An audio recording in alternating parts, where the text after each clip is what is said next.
What's up, Collider fans? Really packed show today on TV Talk. Perri's here. Grace is here. What's first? Okay. I was ready for it. What's up, everybody? Welcome back to another edition of your Collider TV Talk, 11 a.m. PST every single day right here on Collider Video. Joining us for the first time. I'm so excited that she's here. Apparently, she was here while I was gone on my wedding, but Perri Nemiroff's here. I think it's officially my second time because I hosted once, so that means I graduated from the first time to the second time. Whoa. You have mighty big shoes to fill, my friend, but it was a lot of fun, and Grace and Roka had my back, and I felt really honored to be able to do that one. Listen, it was so much fun. It was a good honestly, time. I'm a little bit insulted that I wasn't called during my honeymoon to be like, is it okay if Perri hosts? Because I got to tell you, I probably would have said yes. But I'm glad that you did. Where that was going. I'm glad you did. I'm glad that you're here. Made that decision? Did you just like appoint I don't know yourself? who made that decision either. It was like the night before, really late, and it was Classic just like you were Long going to Island host girl TV coming Talk. in. Hey, I'm hosting today. I think Rat just like gave it a thumbs up, and we were like, Yeah, Done and done. I take all my orders from Rat. yeah, we all do. And our mother of ginger dragons, Grace, is here. Good morning, you guys. Welcome to Saucy Thursday. Tweet me your Twitter questions. Again, make them really good, you guys. It's Thursday. It's saucy. Things are happening. The world is a dark place. Make me laugh. Make them alcohol themed. Get saucy. There you go. Oh, yeah, we have and stories. hashtag Collider TV Talk. We do. Hashtag Collider TV Talk. We've got a ton of stuff to get to today. You're going to talk about the American Horror Story. These two ladies are going to talk about it because I'm obviously not watching it. I'm going to go into Mr. Robot. Regardless, we got the Punisher trailer. We got all kinds of stuff. It's been a busy day in TV, and I want to apologize to Cody and Adam profusely, and Ray as well, for changing the entire lineup upwards of 18 minutes before the show went to air. So thank you guys very much. Big fan. I don't know if you guys know this, but Adam has changed his Twitter and Instagram handle to Killer of Crickets.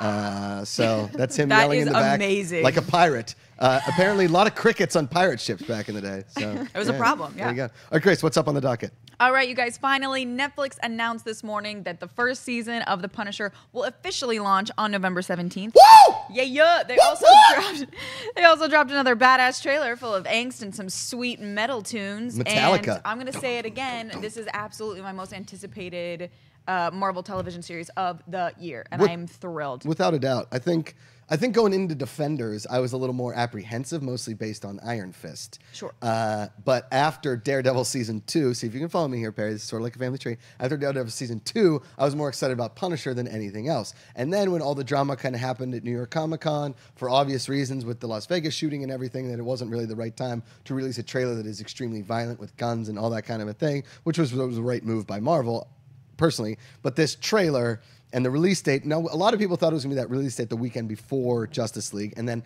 about a month and a half ago, when we were talking about the release date here on TV Talk, somebody says, do you think that Marvel will try and compete with Justice League and release Punisher? And I said, right. I'm thinking more so in lines with something like Stranger Things, where I know the Punisher is big. I know the Marvel Netflix shows are big. Stranger Things, I think, is going to feel more like an event where people, after, an insane amount of hype last year, people feel obligated to see and watch it all the day it comes out in fear of it getting spoiled. Sure. So I do think that when Stranger Things comes out, the movies that are coming out that weekend might suffer because of it. Whereas with Justice League, you can't touch it. It's gonna make between 130 and 150 million, no matter what. And I think it could make more. You never know, especially if the reviews are positive, it could make more. But I think what's gonna wind up happening is people are gonna see Justice League, make it the priority, and then maybe come home and watch Punisher, and everybody wins. And let's be honest. I mean, the weekend after that is Thanksgiving, and everybody knows Thanksgiving, the most violent of holidays.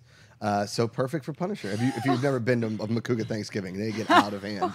The electric knife one year, I mean, I can see it, yeah. It's just mostly people get drunk and yell at each other, which is super fun. I love that. And just think of it as Punisher without the guns. Okay. My brother punched me in And the face more one year food. for a wishbone, so there's that. Oh, wow. Yeah. All right, what's next? Macugas, everybody. Yeah. Right. So Nielsen has announced that it's going to extend its audience measurements to select on-demand services. They said measurements. They said it is Saucy Thursday, guys. Yeah. This is not coffee. They said that this new technology is primarily meant to monitor Netflix, since Netflix has about 12,000 shows that have not been measured in the past. But a spokesperson from Netflix said that the Nielsen reports are not accurate. So it's like drama. Nielsen is such an old piece of shit that makes no sense. This is like... I feel strongly. This is honestly like... So my wife has been cheating on me for the last 6 years, but I just found out about it. So I'm just going to like ignore what happened before. Right. Going forward, if she cheats on me again, I'll know that she did it. I can't. That's the best comparison. Yeah. It's just so accurate. And, you know, I appreciate services like Nielsen. You guys know I'm big into box office, and I'm curious about TV tracking too. And I mean, what's bigger than the mystery of Netflix and how many people are actually watching their shows? I think it's only a matter of time before they have to release that data, because I don't know. Just in the best interest of the business, it feels necessary. But I love how in all this report, the purpose is for it to be for streaming services and for Netflix. Then Netflix says they're not participating. Netflix already knows what their numbers are. They're just not releasing. They just don't share it. It doesn't matter. It doesn't matter to them. If they want to cancel it, they're going to cancel it. If they want to keep it going, they're going to keep it going. If it costs too much money, like a Marco Polo, and nobody's watching it, they're going to cancel it. If it doesn't make any money and nobody's watching it, they're still going to keep it. And there's ups and downs to it. As much as I want all the data from Netflix, I have to think to, you know, especially independent filmmaking right now, where Netflix is affording these incredible opportunities to filmmakers that might not be able to make their movies if they're going to be on the big screen. And then they're being released in a way where, you know, you're not going into the movie knowing that it's not tracking well, that it's not doing well. And then you don't see the movie and walk away being like, oh, well, that was a big fat bomb. Right. You're actually going in completely blind to a degree and making your own opinion without all of these preconceived notions about the quality of the movie and how well it's doing money-wise. But also, too, Netflix gives you that opportunity if you like your product and they like it. And I have a friend that works at Netflix, and I've had some friends that have had the opportunity to work with Netflix. They are the least hands-on of any studio in a really, really good way. They're like, if you are happy with it, we'll be happy with it. We greenlit this on your spec. It's like...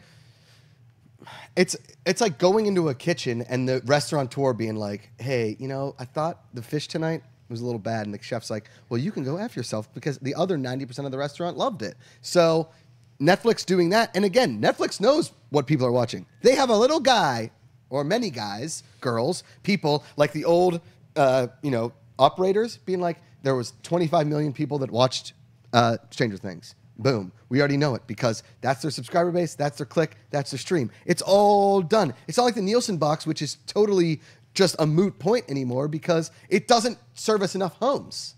It just doesn't service enough homes. I think if anything, this feature that they're adding could be more beneficial to, you know, networks that broadcast shows and they want to figure out how many people are watching it live versus how many people are watching it on demand. You know, with Netflix, though, I really do wonder what goes on behind the scenes and how they figure out that subscription came from that movie or TV show. So I do want to know. Please. Yeah, and it makes sense that they're releasing 80 original films next year because when you think about it, the more movies they release, the more likely it is they're going to get a lot of people. Well, same goes for TV and original shows as well. Okay. You guys, can I just say something? I literally didn't hear anything that anybody just said because my agent just texted me and I just booked a film. Whoa! And I'm literally sweating. So I'm like, come here, like wiping my hands off. Thank you. I thought you were going through menopause midway through the show. I thought I was too. This whole time, I'm like, is she okay? Are we going to have to cut tape? Way to go, No, Grace. I got like a text from my agent. I like saw the tip of it and she was like, so the producer just said they offered and that was it. So I was like, so yeah. So way to go, Grace! All right. Way to go. So anyway, are we moving on? I'm sorry. Yeah, I'm sure that was really riveting conversation. I don't think there's a better segue than that. Yeah. So yeah. What is the movie? Can we learn more about the movie? I can't tell you, but it's shooting next year in Atlanta. Oh, A-Town. Whew. Oh man, guys, this is Hotline? exciting. Thank you. A-Town. Wait up. A-Town. Peace up. Peace up. A-Town. Yeah. Okay. I have so many questions. As do I. All right, guys. Gonna try to get through this. Let's HBO is in the works on I Know This Much Is True, an 8-episode limited drama series starring the amazing Mark Ruffalo. The show is going to be based on the acclaimed 1998 novel of the same name by Wally Lamb, and it's going to follow the lives of identical twin brothers as they struggle with mental illness, personal tragedy, and the journey toward recovery. And of course, Mark Ruffalo is going to be playing both brothers, a la Fargo, a la The Parent Trap, That National Treasure. The Deuce. A la, yeah. So, I will say this. Mark Ruffalo can do no wrong. No Dude's wrong. amazing. And there are opposite ends of the spectrum in this, right? You got the Deuce, where James Franco is playing the same brother, same thing, same hairstyle, same mustache, same leather jacket, same accent, same everything. It's the same thing. Same Then you bad have acting. Ewan McGregor playing two brothers, completely different accents, all that kind of stuff that they did. So Mark Ruffalo lean a little more towards the Ewan McGregor. Putting him on TV or anything, I'm going to watch it. So. I am Absolutely. so for this. And Yeah. just having seen Thor, I mean, he is just so freaking lovable and he has so much range in anything that he does. And I was reading up on this book that it's based on. And, you know, if you read this one article, they only give a very small snippet of the story. There's so much more to it, and it does sound like it would really suit the limited series format. So Yeah. I will take anything that Mark Ruffalo is in. He's also such a passionate guy. I've read so many interviews with him. It doesn't matter if he's doing a big Marvel thing, if he's doing something a little smaller that he's more invested in, maybe as a producer. He really he cares, and He really does. That's what's really important, especially HBO for a limited story series. like this. I mean, just give him the Emmy. Wow. Playing twin brothers. I'm Yeah, like, yeah, it's just they should just pre-send just it. There's a Send it. lot Like, more to pre-ship it than that. Yeah. Yeah. So he's like Jake Gyllenhaal. He's a very subtle, sensitive actor, and everything he does, I love. Yeah, and also too, I'd want to like black out on martinis with him one night. Just Well, to, yeah, you know, I mean that's that kind what of a all guy. people think when they think right? Mark Like Ruffalo. I go on set with Mark Ruffalo, and he's like, "You want to grab a beer after work?" I'm like, "What?" You're like, but how about a martini and let's have 50? Okay. Amazing. Yeah. All right, what's next? All right, so Casey Affleck and Alfonso Cuaron, I'm sorry, Yeah, I'm no, just you too nailed excited that. about life, who won Best Director for Gravity. They're teaming up for a horror television series that is rumored to be about the origins of a cult, everybody's favorite Freaking thing right cults. now. So he's going to be writing, directing, and executive producing, and then Affleck, this is actually his first television role, and he's going to be starring as well as executive producing. So we don't know a whole lot about it. It's like super, super early on, but it's going to be... Has anybody ever talked about how Affleck kind of sounds like a sneeze? I know that you've got like Affleck the duck, but couldn't you be like Affleck? I've never given that much thought. I love the way your mind works. Just really kind of came to me. I mean, whatever. Anyway, I hate horror stuff. I love Casey Affleck. I think Alfonso Cuarón is extremely talented. So I'm going to pass this to Perri. Well, it sounds like you might be okay with something like this because it's a horror drama. It doesn't sound. But aren't all horrors dramas? It's not like you're out there going Well, like, to- It doesn't sound degree. supernatural. To It a sounds degree. cult, like based in reality. Well, horror. that's why we like always maybe bad say things happen, but so it's horror not like thriller ghosts. drama. Yeah, not jump stuff. Yeah, it's not jump This stuff. It this sounds does more like not creepy sound stuff. like it's going to be filled with jump scares and grotesque, gore and blood. This It sounds this maybe sounds like a more intense version of like The Path, maybe. Oh. This sounds like it's going to That- be you actually didn't a little similar, somewhat. Actually, I take Right. it back because American Horror Story Cult is very gory. It sounds more like to me, especially with the kind of people that they've now attached to the project, like it's going to be a more in your Like, head rooted in exploration of reality. what it means to be involved in a cult. I mean, obviously that's just me speculating because we know next to nothing about Yeah, this there's not project. a But lot. if you say horror drama TV series, cult related, and you put these two names in the mix, Right. I can't say no. Right. I know, yeah, it's a very interesting team. I'm like, I wouldn't have thought of that, but I totally am on board with all Both of this Mark Ruffalo story and the Casey Affleck story has very hints of True Detective Yeah. in certain respects. You know what I mean? Like True Detective season 1 really did have to do with a little bit of a cult. It's a weird, Totally. awful cult. Same with the second one.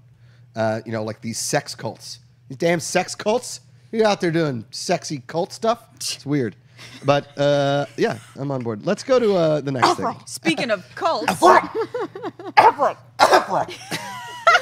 It's really hard to do a fake sneeze. Right? Wow. it is really hard. I had an audition once where I had to sneeze. It was like in the thing, and I practiced a lot, so I actually have a really Do good it. one. I can't do it on. No, I can't do it. All right, everybody do the David Griffin sneeze. That just sounded like rat, like barking at the neighbors. I can That's- barely do the David Griffin laugh. I don't, Miss you, buddy. Miss you every day. All right. Okay. Let's move on. So now, myself Should I and introduce this one? yeah, All right. because we're about to go. So Perri and Grace both watched American Horror Story. I'll be texting while they talk about American Horror Story, Sarah Paulson season. Go ahead. Yep. oh, okay. Okay, so American Horror Story Cult. I love American Horror Story. I thought last week's episode was so freaking good. I couldn't even handle my life. I did not like this episode at all. I thought Lena Dunham was absolutely cringeworthy. I thought this was a weird one-off. It was so much bullshit in one pot of bullshit that I was like, what the hell? Like, we came off on such a high note, and we went on this it was like the whole main cast was like, I kind of want a week off. And they were like, okay, let's call Lena. That's how I felt. Well, that's Wait, the thing. Lena Dunham was in this episode? She's right there. That's her. Oy. That is the appropriate reaction. That's It was like Don't horrible. Throw Mama from the Train. That's what that looks like. Oh, boy. Throw Oh, it up full boy. screen for me. I- Can you throw that It's full literally Shirley Markowitz from The Producers. Like, Look at- I look at can't. screen? That is legit like an angry mom from the Goonies or the mom of the Fratelli brothers. Look at that human being. I had a guys moment are where I thought it was awful. Sean Astin. All right, I get that there's a lot of Lena Dunham hate. My husband Harry dropped me at the airport and I'm pissed. And that's her exact accent. She's Get like, out of here. Did I nail the shit accent? you not. That's exact. She has the worst, like, most cliche, like, I'm an angry lady from New York and this is how everything sounds. And Look I'm at going my to bowl shoot cut. all the men. Anybody seen my pack of cigarettes? She's fine. I think folks are taking the Lena Dunham hate to an extreme here. I understand that there's a lot of people out there who don't like her, but really, just going through Twitter and going through review comment sections, people are extremely hateful towards her, and it seems like that's what most of it's directed at with this No, episode. she was shitty in this episode. It has nothing to do with her. She was bad. I thought she was pretty good. I mean, that is what the role called for, and Harry, I stop understand being vanilla. that- Pretty good is not the. Was she good or was she No, terrible? I thought she was good. There you go. I But thought you she was told me good. that there were moments where you were like, eh. No, I said remember? the exact opposite. I said there were moments where obviously I'm well aware of who Lena Dunham is. I'm a big fan of girls, but with this, I think there were moments where she completely lost herself in the character, and she's a lot of really chilling scenes in this. But what made this episode work for me is with American Horror Story, that's the nature of the show, for it to go to extremes and for it to try new things, and there's always that pivot every single season. This is it, and I think that they worked it in a way where it functions as a standalone episode, but as a standalone episode that we get, and it has a very direct launch from what happened right before it, and it paves the way to the future, yet it feels like its own thing. I understand that. There's the spoiler thing. I understand that some people, I just wanted to double check before I said Thank this. you, Cody. It's just up there all the time. They make a big leap here by attributing the Zodiac Killer killings to this group of women. That's a big risk to take. In my mind, they justified it, and I liked the way they did it from a narrative perspective because I appreciated the fact that they had the Valerie Solanas, Andy Warhol stuff at the very beginning. You look at her one way from that opening scene, and then they cut back and they show you her path there. So it's like you've made your opinion about her, but then it turns out to be something completely different, and then it perfectly paves the way to Frances Conroy's character. And really, you could look at what she went through in that experience and what her values are, and you're stuck wondering now that she's aligned with Kai, what really is her priority? Why is she with Kai? Does she still believe in all the scum values that Lena Dunham characters was trying to instill in her head? Because she clearly parted ways from her at the end, but when she has that conversation with Beverly in front of the car, she's clearly very heated and still fighting for those same things. So how has her mentality and her approach changed from Lena Dunham? Really, the whole show is just showing different cult mentalities and how people are approaching it. So as much as I love the characters that we've been spending time with, I think we needed something like this to give more levels to what we're seeing from the characters and how they're approaching it.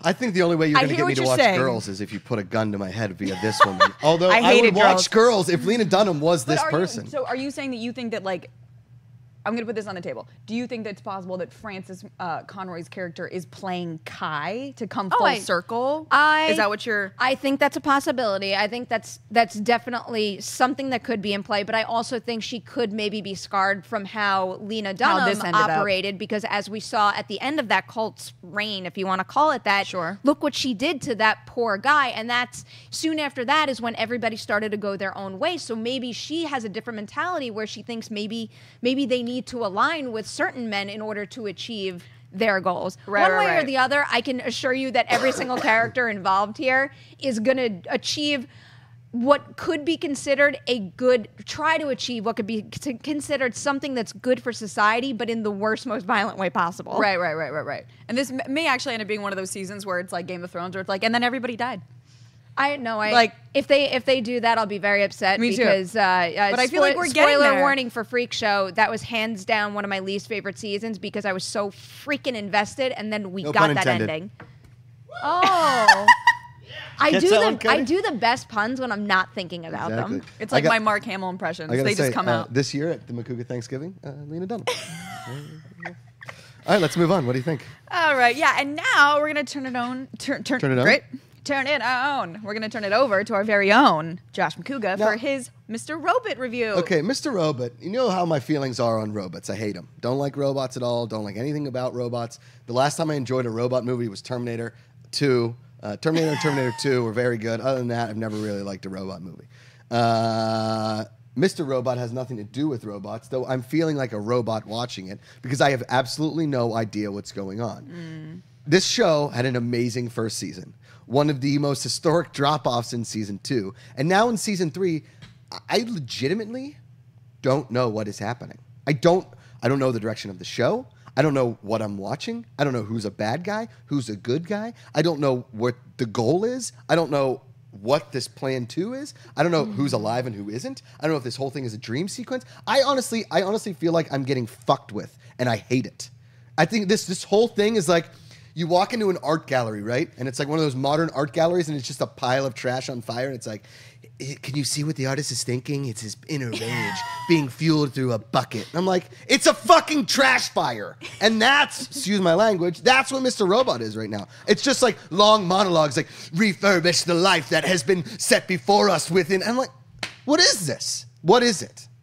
What do you think the problem is though? Because I've heard that a lot. Do you think it's do you think did they change showrunners? Because season 1 it's was the like same person that's run it from day one. So he's a megalomaniac. Is it the writing? It's You everything. think he's just like kind of it's getting self-indulgent? Is that what you think the issue is? Legitimately. It's also very complicated. It's an unreliable narrator, which I think is a big part of the problem. I'm glad I'm hearing you say this now because I thought last night that I would try to, binge just 1 and 2 as fast as I could so I could talk about it on the show. I wound up watching 1 and just stopping because I was a huge fan of the first season 1. and I even Season 1 kind was of so liked bomb. season 2, but really from the second the previously on Mr. Robot started, I'm like, holy shit, like where have I been for however many months since I watched season 2? And I'm like, oh, it's gonna be okay. The second I'm back with those characters, I'm gonna find my footing again and we'll get into it. I got through all of episode 1 and I'm just like, Season I 2 don't care. and the beginning of season 3 now is just like one long Memento. And I don't like Memento's a good movie, but it's only an hour and 48 minutes. Okay? We're sitting on 13 hours of television here and it's not going anywhere. You know what? too many hours. I'm done. This is it. I'm It's done. a drag, and I feel like these characters are talking at me. At the beginning, I felt part of their mission, and I was enjoying seeing it unfold, and there was some suspense to it. And now it just feels like, here's what you get, on to the next, then the next thing, and who knows what's real or not, and I just don't care. This is a problem I've had with a lot of TV shows that have been released over the last couple of years that were supposed to be these unbelievable things is I don't care about any of the characters. Yeah. Like, I didn't care about any one person in Westworld, and I know that I'm in a minority and not liking that show. Didn't care about anybody in Westworld. Do not care about a single individual in Mr. Robot. I don't care. And, there has to be something. I understand the need of art and writing and all this stuff, and to make it like you have to, at the end of the day, want to go, I really care about Rami Malek. I don't even know who Rami Malek is anymore. Is he Christian Slater? Is he not Christian Slater? Is he a hacker? Is he a drug addict? Is he just a dude in a hoodie? Yeah. So that's where I am right now. I honestly, I'm going to give it one more episode, maybe 2, but I'm done. I don't care how this ends. I really don't. After season 1, I was like, oh, shit. I know. It was After perfect. season 2, I was like, so he's just a guy? Like, what? Now it's just like, hey, welcome back, Mr. Robot.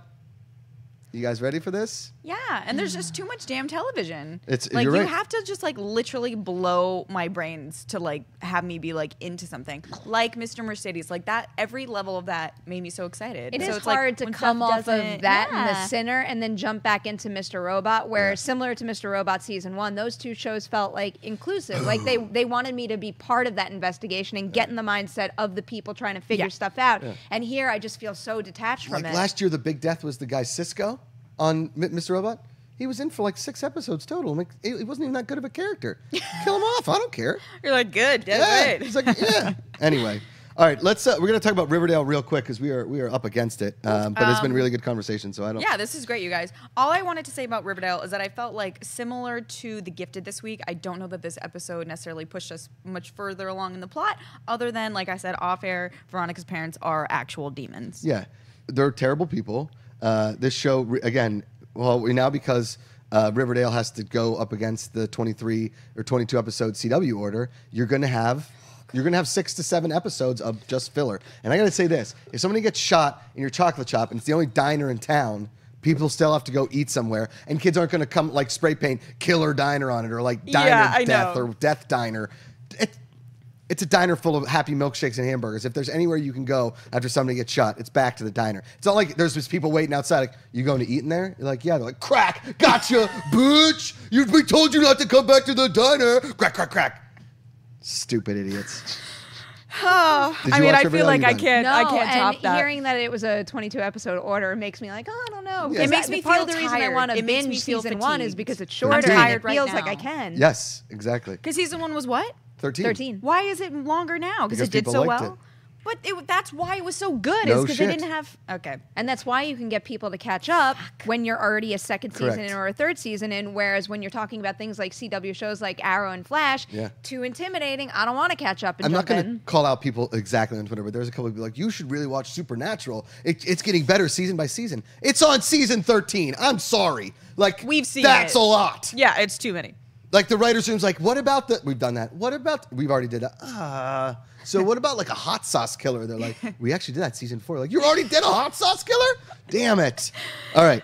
Perri. It's just you trying to kill just people. Yeah, Mark Ellis and Jeremy Johns. Perri, you did something special, right? Did I? Oh my God, I completely forgot about this. Yeah, I interviewed Leanna Vamp, who has a new show on Verizon Go 90s app and website right now. It's called Ghosted. I love horror type stuff, and she's kind of like the queen of them. She's an incredible professional cosplayer. This new show, Ghosted, has her going around to these haunted areas in New Orleans where she explores and she tries to use all the equipment and see if she can find, evil entities. And I got to sit down and talk with her, and it was really cool. Let's check it out.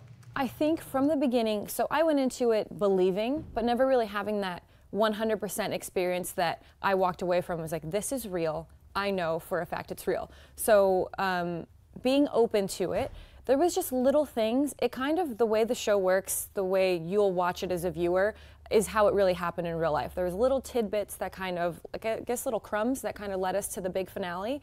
So there was things that, everything that would happen, I was the first to debunk it. Could it have been an electronic failure? Could it have been batteries? Could it have been every single thing? We'd go down the checklist, and there were certain times where we'd go through and mark everything off, and we're like, it wasn't any of those things, so what could it have been? And I wasn't, if something happened, I wasn't the first to be, this is ghost, this is real. But there was so many little tidbits that were just strange, and I couldn't explain it, and nobody on the crew in the whole room, if something were to happen, nobody could explain it. And then at the very end, no spoilers, I'm not going to give it away, but something really impactful happens towards the very end, and I walked away from season 1 100% a believer. Hey everybody, Josh Macuga here. Thanks so much for watching this episode of Collide. Hey, that was me, accidentally. Cody, on an engineer friggin' bender. He's crushing it. Thank you, Leanna, for coming in. Congrats on the show. And Perri, the full interview will be up on the channel. Yes, it will. will. I understand. There you go. Leanna Vamp. All right, Grace, let's do a Twitter question. All right, we're going to go with our friend Derek. Derek, thank you for all your questions. And you guys, thanks for all your congrat tweets. You guys are making me happy. Derek wants to know, why does Netflix keep its viewership numbers as a secret? Do they do it to keep their competition in the dark on what is working? I think it's more of like a don't ask, don't tell kind of a situation of like, we're not going to tell you, just keep watching our content because we don't have to. It's like pleading the fifth, right? Right. I don't really know why people, they don't have to. If I was a network, I'd be like, screw you. Yeah. It's crazy to me that there isn't a rule that deems that they have to, just because other networks and movie studios have to have that information out there no matter what. But and it's only for advertisers. That's it. It's solely for advertisers. It makes sense to me though, because it goes back to what I said before, where in the movie world, when you have a movie that doesn't perform well, people look at it in a negative light, and then maybe they don't see it. So if Netflix has something that is a great movie, but not many people went and clicked on that one versus something else, if they don't talk about it, maybe it'll, it can catch on at any time. Sure. No, and you're 100% right. And for me, I think it also goes back to the thing of, yes, they don't have advertisers, and they also... Let's take, for instance, a show like 30 Rock, which, in my opinion, may be one of the greatest comedies of all time. Oh, yeah. It struggled every season for viewership, but NBC just loved it, and it was a media darling, and it was award season darling, same as a Parks and Rec. Even The Office is a different beast, but Parks and Rec and 30 Rock are in the very same, as the fans were so fervent with it, and they were such diehard fans, and like all the back-end stuff with DVD sales and everything, they kept it on. Netflix doesn't have that mandate. They don't have to be like, well, only 20 million people watch this season or whatever. It doesn't matter. If they like it and people are enjoying it and they're getting good response and it's worth their time, they're just going to keep doing it. Whereas networks have advertisers and people to, and you know, there's a lot of other factors. They kind of just like giving everybody the bird. They're Correct. like keeping us on our toes. Yeah. I don't know what that was. Keeping us on our toes. I'm having trouble with my words, guys. All right. You know what? I'm going to switch up the pick of the day. Oh, shit. Because... Because we can. Because we can, and I think it's awesome. I'm gonna switch up. I'm gonna do like, Perri Nemiroff, Wow. No. Pick of the day. All right, if you could pick Grace Hancock to replace any actress in a movie, what actress would you replace with Grace Hancock? Perri Nemiroff. I don't want to just relegate it to redheads because I know that's where my mind goes because we're not. talking about it on Riverdale. Yeah. I don't care. I don't care what job you booked. I'm just excited that you're going to be in a movie. Yeah, I just really I'll take anything. The only redhead role that comes to mind right now. Oh, I love it. Whatever it is. But you're too young for it. Is It Chapter 2? It Chapter 2. You're too young. No. I mean, look. I could age up. No. I'm flexible, guys. I can play a wide range, like 15 to like 65. I will take Perri's- whatever you give me, though, and I'm very happy. Perri's for really it. good at just dodging a question. She's like, I mean, I like everything and stuff. And She has a great, like, she has like a talent to be politically correct. You'd be a really good politician. Yeah, you would. Yeah. I can assure you that is not the case. Gross. All right, this is easy for me. I always go into like the action genre. I would put you in the Sandra Bullock role in Speed. Oh, Joshy that sounds like fun. You're from Arizona too. These and people everything. are great humans, guys. There you go. All right, that'll do it for us on a Collider TV Talk. We're here live every single day, 11 a.m. PST, right here on Collider Video. Before we can get out of here, where can the good people find you on the internet? Perri I Nemiroff. am on Twitter and Instagram at Nemiroff. Grace Hancock. And I'm Grace Hancock. You guys can find me online everywhere at Mrs. Graceface. And in Atlanta sometime in 2018. I'm Josh Spoiler Macuga. alert. I'm Josh Macuga on Twitter and Instagram. The Josh Macuga Show on YouTube. A special congratulations to our mother of Ginger Dragons, Grace Hancock. Thank you as always to Cody and Adam, especially today with the last minute graphics. You guys crushed it. We'll be back tomorrow. Sinead DeFries will be here doing a little DeFries style. As always, put down the book, pick up the remote. Hey everybody, Josh Macuga here. Thanks so much for watching this episode of Collider TV Talk. Want to watch more episodes? Click there. It's an interactive link. Or for more Collider content, click down there. Subscribe to the channel. Tell all your friends. Get an airplane. Drive it by that says Collider. I'm not telling you to buy an airplane. Just do whatever you want as long as you're watching Collider video.